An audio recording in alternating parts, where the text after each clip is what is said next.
Olá, amigos do programa Business RS, tudo bem? Agora estamos saindo do estúdio, estamos nesse momento no Cenex Talks, um grande evento aqui no Barra Shopping Sul, cobrindo grandes palestras, entrevistas com CEOs, com várias personalidades do mundo business.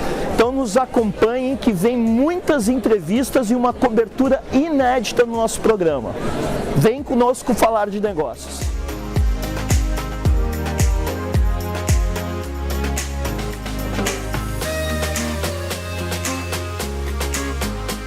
Olá, amigos do programa Business RS. Estou aqui no Cenex Talks, nesse momento com Álvaro Dili, diretor de RH e sustentabilidade da SLC Agrícola e também conselheiro do Cenex. Tudo bem, Álvaro? Tudo bem. Como é que está sendo esse evento? Qual foi a ideia de vocês em trazerem os Cenex Talks para cá com grandes palestrantes, né, trazendo uma disruptura para o nosso estado? Isso. Acho que a palavra boa hoje em dia é disruptura. E o Cenex, ele tem uma tradição de mais de 30 anos no desenvolvimento de executivos, no geral. Então, lá na década de 80, algumas empresas metalmecânicas e outras empresas do Rio Grande do Sul se uniram e, por falta de uma mão de obra mais qualificada, de lideranças qualificadas, criaram o Cenex.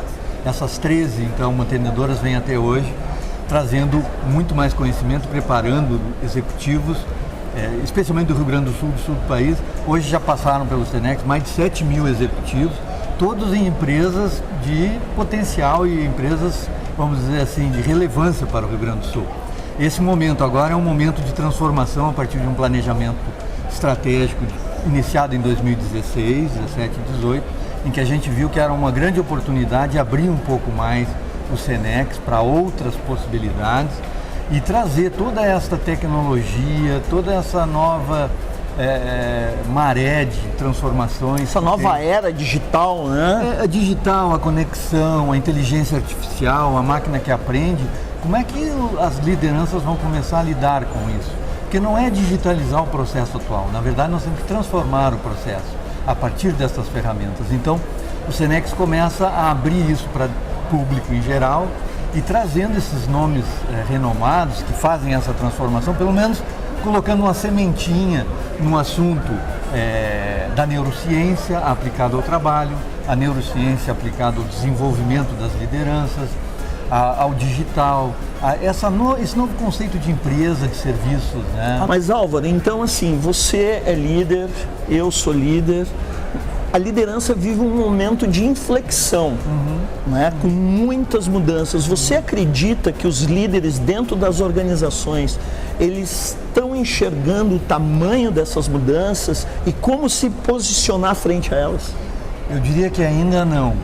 Eu diria que talvez das lideranças intermediárias, da maioria das empresas, aí diria assim, uns 15, 20% das lideranças já começam a enxergar essa onda que vem aí, mas a grande maioria, infelizmente, ainda não, e ainda um pouco incrédulo sobre o que essa transformação, na verdade, vai ocasionar no resultado da empresa. Porque a gente busca com essas ferramentas e em si todas, próprio, né? Mas a gente busca, veja só, a gente busca nisso a melhoria da eficiência. Perfeito. As pessoas estão preocupadas em perder emprego, isso não é essa a questão hoje. É como eu atuo mais eficientemente, utilizando toda essa mudança que está vindo por aí. Então a realidade é essa, o mundo vai se transformar? Vai. Você tem que andar, como disse o nosso palestrante aqui, não mais em rede. A rede já passou, nós temos que andar na esteira. Porque se parar, o bicho vai pegar. Então a gente tem que preparar as nossas mentes, preparar as nossas equipes, a gente tem que falar como que o digital realmente vai transformar o mundo do trabalho. O que é a indústria 4.0? As pessoas reduzem, são reducionistas também, no sentido de falar, não, a indústria 4.0 é o digital, é a automação, é muito mais do que isso. E quando se fala em indústria 4.0, se fala em transformação digital, que nós temos 3 pilares e um deles são as pessoas, né? As pessoas, é óbvio, né, que as pessoas vão continuar sendo um pilar importante, pessoas, processos. Inclusive as palestras estão deixando muito claro isso, claro, né? E o risco que a gente vê, assim, as pessoas esquecerem os líderes esquecerem as pessoas e tratar melhor a tecnologia. Acho que é o contrário, nós temos que rehumanizar as empresas, fazer com que as pessoas se sintam bem, motivadas, eufóricas e transformadoras a partir disso. Então, o recursos humanos, se já era importante, era estratégico, ele é muito mais, porque está entrando uma onda nova e a porta de entrada é os recursos humanos, é as pessoas se apoderarem disso e repassarem todo esse conhecimento para os demais. Então eu vejo isso, eu vejo como uma coisa muito positiva no mundo dos negócios, no mundo do trabalho. Álvaro, uma pergunta recorrente que eu faço para empresários, CEOs, empreendedores, é sobre a mentalidade do empresário gaúcho, muitas vezes. A gente sabe, nós vivemos aqui no Rio Grande, existe muitas vezes polaridades, existe o que a gente chama do Grêmio Inter, né? 2 partidos políticos. Como é que você enxerga isso, essa polarização? Eu acho que... E principalmente a mentalidade do empresário. Eu acho que a gente é um pouco bairrista também, se achar que o Rio Grande do Sul é muito diferente de Santa Catarina, do Paraná, no contexto dos negócios. Pensando dessa forma, eu acho que o Rio Grande ele até ficou um pouco para trás nessa história da polaridade, de ficar discutindo coisas e não chegando a um consenso muitas vezes, não, porque eu sou gaúcho, porque eu tenho uma opinião forte, afinal de contas eu tenho no meu sangue alguma coisa de italiano, alguma coisa de alemão e tal, como se o resto do Brasil... Ou até pela posição que o Rio Grande do Sul já ocupou no cenário nacional, né? Mas eu acho que isso é meio que uma coisa assim, um preconceito, eu diria. Eu acho que a gente tem que vencer isso. Nós temos que entender qual é a estratégia do Brasil, né? Tornar esse país que é maravilhoso, é imenso, a gente não faz ideia do tamanho do Brasil, mais de 8 milhões e 500 mil quilômetros quadrados. É um país tropical, um país que tem sol, abundante, que tem pessoas, que tem muita água, que tem... Eu faço parte de uma empresa do agronegócio e nós usamos muito pano de fundo ambiental para produzir e a gente procura reduzir os nossos impactos das nossas operações o máximo possível.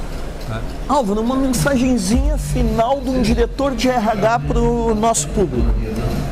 Acredite no seu potencial, acredite no futuro, acredite no conhecimento, se desenvolva você mesmo e procure ajuda quando precisar para alcançar os seus sonhos. Muito obrigado pela entrevista, sucesso. Obrigado. E muito obrigado por esse excelente evento. Obrigado por ter vindo. Obrigado pela entrevista. Vem conosco falar de negócios.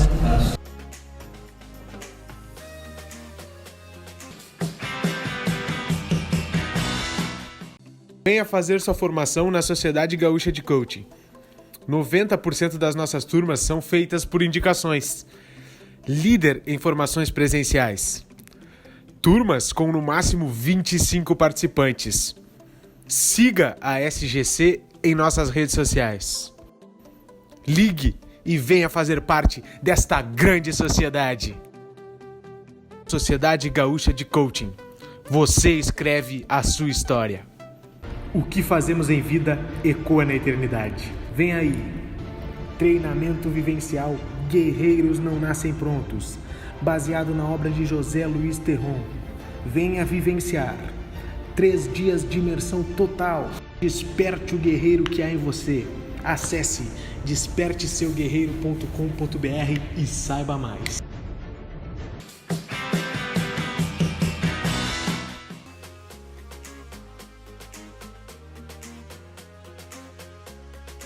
Olá, amigos do programa Business RS. Estou aqui com o Sérgio Cavalcante, um dos palestrantes do Senex Talks, e é óbvio, nós vamos aproveitar essa oportunidade para bater um papo com ele. Sérgio, gostaria que você trouxesse a tua experiência em Recife. Nós sabemos que Recife é um polo tecnológico que vem se desenvolvendo há alguns anos. Como é que foi essa tua experiência e de que forma tu está trazendo isso aqui para o Senex Talks? Em primeiro lugar, é um prazer conversar com vocês. Obrigado pela atividade aqui em Porto Alegre. Eu trabalho com essa parte de inovação há bastante tempo, né? Eu fui o CEO do CESA, que é um Instituto de Inovação que tem regionais em vários pontos do Brasil durante 13 anos. Fui também do conselho do Porto Digital, que é o parque tecnológico, o ecossistema com 330 empresas. O que nós tentamos fazer lá foi fazer a criação de empresas, né? Criamos aceleradoras de empresas. Nós fomos a primeira aceleradora de lá, mas hoje Isso tem 4 ou 5. Isso há quantos anos, Sérgio? Olha, Sérgio. O movimento começou, na verdade, em 85, dentro da universidade, bastante tempo. E depois a gente criou uma aceleradora, uma incubadora de empresas em 92, depois o César em 96, depois o Porto Digital em 2001.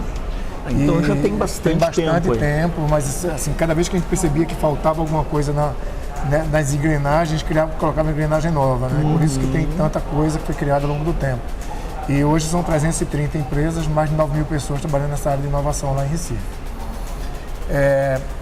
O que nós conseguimos fazer lá foi fazer as pessoas perceberem que tem que sair do canto. Tá achando que tem alguma coisa ruim, tem alguma coisa errada, tem alguma coisa para você fazer, não pergunte o que é, descubra, vá atrás e faça. Não adianta ficar reclamando, né? Como a gente tem muito costume aqui no Brasil. Acho que aqui no Brasil a gente sempre coloca a culpa em alguém. Alguém tem que resolver pra gente, alguém tem que fazer isso, alguém tem que fazer aquilo, como alguém somos nós. Perfeito. Né?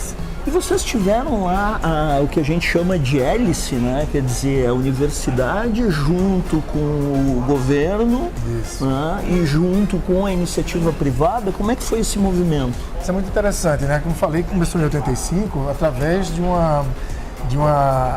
planejamento estratégico do Departamento de Informática da Universidade Federal de Pernambuco. E aí eu não conheço nenhum outro departamento que tenha feito planejamento estratégico dentro de um órgão público de uma universidade. Então, foi feito planejamento para em 15 anos... Você é oriundo de universidade também?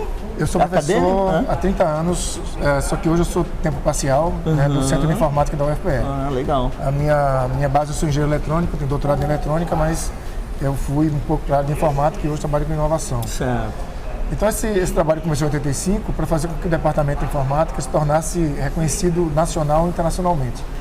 Quando isso aconteceu, foi uma coisa super boa, né? Na verdade foi antecipado, em 92 já tinha conseguido fazer isso, mas o problema foi que os alunos estavam todos indo embora. Todo mundo se formava e não tinha emprego de tecnologia em Recife. Certo. E aí por isso começou uma outra parte que foi como é que a gente cria startups para os alunos ficarem. Isso não foi suficiente, então a gente criou o Porto Digital, que aí conectou realmente o governo com a área do Recife Antigo, junto com a universidade, que já estava agindo dessa forma, e a iniciativa privada, para que todos fossem para essa área, para trabalhar conjuntamente e criar esse parque tecnológico inicialmente e depois um ecossistema. Perfeito. As pessoas confundem. Tem uma coisa que eu acho importante colocar, é o seguinte: qual é a diferença de um ecossistema para um parque tecnológico? Um parque tecnológico é um parque industrial, onde as empresas são de tecnologia e não necessariamente elas conversam entre si. Quando você tem um ecossistema, as empresas começam a conversar entre si para resolver seus próprios problemas ou problemas de terceiros. Aí você tem um ecossistema, aí você está fazendo com que a engrenagem funcione muito melhor. Esse conceito é muito interessante. E me diz uma coisa, qual o recado que você vai deixar para os gaúchos hoje da sua palestra daqui a pouco? Eu vou fazer só uma pergunta no final. Você é alguém ou você é ninguém? Você vai esperar que alguém faça as coisas acontecerem ou você não faz porque ninguém faz e fica por isso mesmo? Então, seja protagonista, faça acontecer. Ou seja, tudo se relaciona com pessoas. Tudo se relaciona com pessoas. A gente parar de esperar que alguém resolva nossos problemas e fazer com que nós resolvamos nossos problemas. Perfeito. De modo geral. Sérgio, agradeço a tua entrevista, uma boa estada aqui no Rio Grande do Sul e volte sempre. Eu que agradeço. Obrigado. Vem conosco falar de negócios. Venha fazer sua formação na Sociedade Gaúcha de Coaching. 90% das nossas turmas são feitas por indicações. Líder em formações presenciais. Turmas com no máximo 25 participantes. Siga a SGC em nossas redes sociais.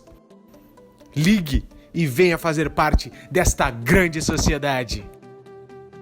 Sociedade Gaúcha de Coaching. Você escreve a sua história. O que fazemos em vida ecoa na eternidade. Vem aí. Treinamento vivencial Guerreiros Não Nascem Prontos, baseado na obra de José Luiz Terron. Venha vivenciar. 3 dias de imersão total. Desperte o guerreiro que há em você. Acesse desperteseuguerreiro.com.br e saiba mais.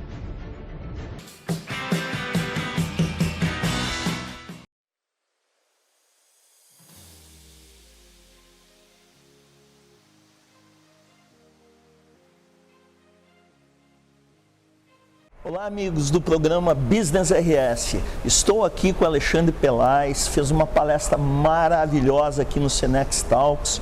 E aí, claro que nós vamos pegar a palavra dele para brindar você com esse grande palestrante. Alexandre, qual o novo perfil do líder? Bom, primeiro, obrigado pelo convite, né, para poder... Nós que agradecemos, nossa audiência vai adorar, tenho certeza. Bom, valeu. Bom, a gente vê claramente hoje uma mudança da liderança, do que migra, do que eu gosto de chamar de um líder interessante para um líder interessado. Né? Antigamente a gente sempre tinha o perfil de as pessoas investirem no seu próprio desenvolvimento, porque as organizações reconheciam que quanto mais coisas você soubesse, quanto maior você fosse, você era melhor que os outros. E hoje a gente já fala de um perfil de líder... conhecimento mais técnico, né? Exato, isso, mais técnico, mais preciso, mais focado nos negócios como algo hardware, né? Que a gente fala do hard skill, né? Bem o técnico. E hoje a gente começa a olhar o reconhecimento do líder ou da líder interessado ou interessada, onde ao invés de eu focar o desenvolvimento e o impacto em mim, eu começo a focar nos outros. Então eu flexiono um pouco, se você precisa de um pouco mais de suporte, eu vou ficar mais próximo. Se aquela outra pessoa é um pouco mais autônoma, eu posso dar um pouco mais de espaço. Ou seja, nós estamos falando de uma liderança mais humanizada. Completamente mais humanizada. E acho que uma característica essencial é a gente reconhecer que agora a gente entende que liderança não é uma característica de uma pessoa, ela é característica de uma relação. Então eu nunca posso dizer assim, eu sou um ótimo líder. Talvez eu seja um ótimo líder para você. Eu preciso construir de novo essa relação para essa e para aquela pessoa. Você falou uma coisa na palestra que eu achei maravilhosa e que eu prego também nas minhas palestras, nos meus cursos, que é a questão do... Você repetiu 3 vezes a frase autoconhecimento, autoconhecimento e autoconhecimento. Isso aí. Não é isso que falta inicialmente para os líderes, auto e heteroconhecimento? Não, sem dúvida, sem dúvida. Eu acho que quando a gente se conhece melhor, você consegue primeiro reconhecer em você um monte de características que às vezes você julgava nos outros. Então o autoconhecimento te coloca numa posição muito mais humanizada para praticar a empatia e realmente reconhecer qual é o impacto que você tem nas pessoas e como você poderia gerenciar isso de forma diferente. Então, acho realmente muito importante. E me diz uma coisa, você que viaja pelo Brasil inteiro, tendo contato com empresários, com empresas, com lideranças, esse novo perfil de líder que você citou, as empresas estão atentas a isso ou ainda falta um longo caminho a ser percorrido? Então, acho que a gente não consegue generalizar, né, que todas as empresas estão, mas a grande maioria está. Porque a situação que a gente tem hoje dentro das organizações é um núcleo de pessoas que obedecem às lideranças porque precisam do dinheiro, precisam do emprego, mas que não colocam toda a sua criatividade, toda a sua intenção positiva. E as empresas começam a identificar que a liderança é um gatilho positivo para ajudar as pessoas a trazerem isso. Então a gente começa a ver gradativamente a mudança dos modelos de gestão, onde era muito comando e controle, né? Manda quem pode, obedece quem tem juízo, para hoje uma liderança compartilhada, onde o líder ou a líder entende que ele pode compartilhar o poder, a tomada de decisão, de acordo com o nível de maturidade das pessoas. E aí fica um convite bem mais interessante. A grande maioria das organizações já está tendo discussão nesse sentido. Bom, você falou uma palavra-chave aí, que é mudança. Sim. Quando a gente fala em mudança, nós falamos da relação trabalho versus emprego. Sim. Né, que você abordou de forma maravilhosa na palestra. O que é trabalho, o que é emprego? Porque isso acaba causando muita confusão na cabeça das pessoas. Muito. A gente, desde pequeno, é meio treinado, catequizado sempre para pensar sobre emprego. Né? As conversas que a gente tem sobre trabalho são conversas sobre emprego. O que você vai ser sobre... Nós fomos catequizados pelos nossos pais e avós, né? Sim, por toda essa a geração anterior que enxergava o valor do trabalho em troca do benefício financeiro. A gente trabalhava para conseguir conquistar essa coisa. Então, toda vez que a gente ouviu falar sobre trabalho, historicamente, na verdade era emprego, não era trabalho. Trabalho é a nossa relação com a nossa capacidade produtiva, por meio da ação, para o mundo. Ou seja, eu mostro para o mundo quem eu sou, por meio da ação. É quando eu realmente... Aquilo que eu posso agregar valor dentro da organização ou para as outras pessoas. E até transcende a organização. Quando você vai para sua casa, quando você tem um relacionamento íntimo, quando você tem uma ideia, quando você escreve um poema, quando você toca violão, qualquer atividade em que você coloque a tua intenção em ação, isso é trabalho. É a forma de você mostrar o indivíduo que você é por dentro para o mundo. O emprego, ele é uma formalização de um pedaço da tua relação de trabalho, mais focada no âmbito profissional, em que você faz uma troca de tudo que você poderia oferecer em troca do benefício financeiro. Porque a gente vive num mundo que foi organizado socialmente de uma forma capitalista. E está super ok. O problema é que quando a gente fez essa transição para enxergar o emprego, onde alguém de fora me conta o que fazer, eu adormeci o trabalho. E aí eu fico sempre esperando alguém de fora me dar ordem. E eu pratico muito pouco a iniciativa. Eu reclamo que quero autonomia, mas quando eu ganho autonomia eu não tenho iniciativa. É uma questão cultural, né? Que o pessoal tem que começar a acordar para essa nova realidade. Absolutamente. Bom, ainda nesse tópico, nós temos aí 13 milhões de desempregados. Sim. Né? Você é um estudioso do universo do trabalho. E a gente sabe que mesmo que o Brasil venha a reativar a economia do jeito que nós esperamos, esse contingente provavelmente não vai voltar para o mercado de trabalho. Não todos, Como é que você enxerga isso? Onde é que as pessoas vão... Que conselho você daria, na verdade, para essas pessoas o que elas têm que fazer? Eu acho que hoje, quando a gente olha uma competência essencial para o futuro do trabalho, para essa realocação, é o protagonismo e a criatividade. É a pessoa se colocar realmente nesse campo ativo do desenvolvimento de soluções e da criação, da combinação de atividades do que ela fez historicamente, compreendendo as necessidades que hoje existem no mercado para poder oferecer. O problema é que do jeito que a gente foi educado e criado, as pessoas continuam tentando encontrar um novo emprego em que elas vão trabalhar das 8 da manhã às 5, onde elas vão ter um plano de saúde, um salário fixo. Isto não vai acontecer. Perfeito. Então a gente olha agora muito mais numa maneira diferente de formalizar essa relação de trabalho, com mais flexibilidade, onde eu preciso ser mais protagonista e mais intraempreendedor. E isso é novo para essas pessoas. Elas ainda estão procurando emprego de uma forma muito passiva. Eu quero achar uma empresa onde eu entro, sento de um cargo. Isso não vai achar. Nós estamos falando de algo muito complexo e para ajudar nessa complexidade nós temos as novas gerações. Sim. Nós estamos aí, a geração Z que está chegando no mercado de trabalho. Sim. Como lidar com organizações que têm desde o Baby Boomer Sim. até o Z chegando e entrando na empresa? Isso aí. É super importante a gente falar sobre conflito de gerações, porque é algo que a gente convive normalmente, e entendendo um pouco que o conflito de gerações ele é a ausência de espaço de diálogo, que a gente possa contar o que a gente está vendo. Normalmente a gente começa a trabalhar seguindo 5 diretrizes principais. Primeiro eu quero aprender algo, depois eu quero ganhar dinheiro, depois eu quero status, depois eu quero qualidade de vida e depois eu quero impacto. Se a gente olhar historicamente, tanto Baby Boomers quanto Geração X, eles já estão na busca de qualidade de vida e impacto. Perfeito. Os jovens de hoje já entram no mercado buscando qualidade de vida e impacto. E os mais velhos acham que eles têm quase que pagar um pedágio, sabe? Olha, primeiro você precisa aprender, depois você precisa ganhar dinheiro, depois você precisa de status, aí você conversa comigo sobre qualidade de vida. Só que eles não querem esperar isso. Não. Então a gente hoje tem 3 gerações que querem qualidade de vida e impacto, mas que não estão conversando sobre isso. E que vieram de histórias diferentes. Baby Boomers e Geração X vieram achando que você tem que trabalhar muito para ter merecimento de qualidade de vida. E os jovens vieram com uma garantia que foi oferecida em casa, de um certo nível de qualidade de vida, que nós mesmos, Geração X e Baby Boomers, demos. Então a gente talvez possa abrir esse espaço de diálogo e começar a questionar nós mesmos. Será que a gente precisa trabalhar tanto quanto a gente trabalha? Será que aquele WhatsApp que a gente manda às 11 horas da noite na cama ainda faz sentido? Não pode esperar o dia seguinte? Claro, o jovem talvez te fale assim, olha, desperta outros interesses na sua vida, porque eu como jovem tenho. Não eu, tá gente? O jovem de verdade.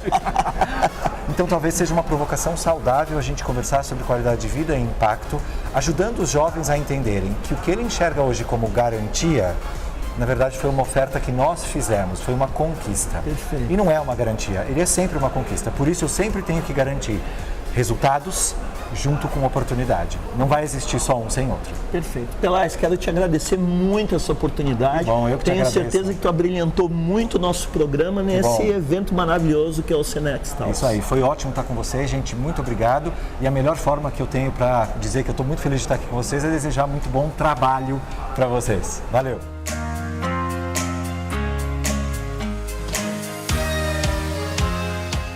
Que vocês tenham gostado desse novo formato do nosso programa Business RS, saindo do estúdio, vindo nos eventos, trazendo o que há de melhor para você em termos de business no Brasil, no mundo e aqui no nosso querido Rio Grande. Não esqueça, nos acompanhe nas redes sociais.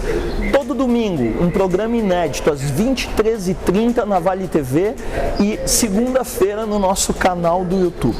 Vem conosco falar de negócios.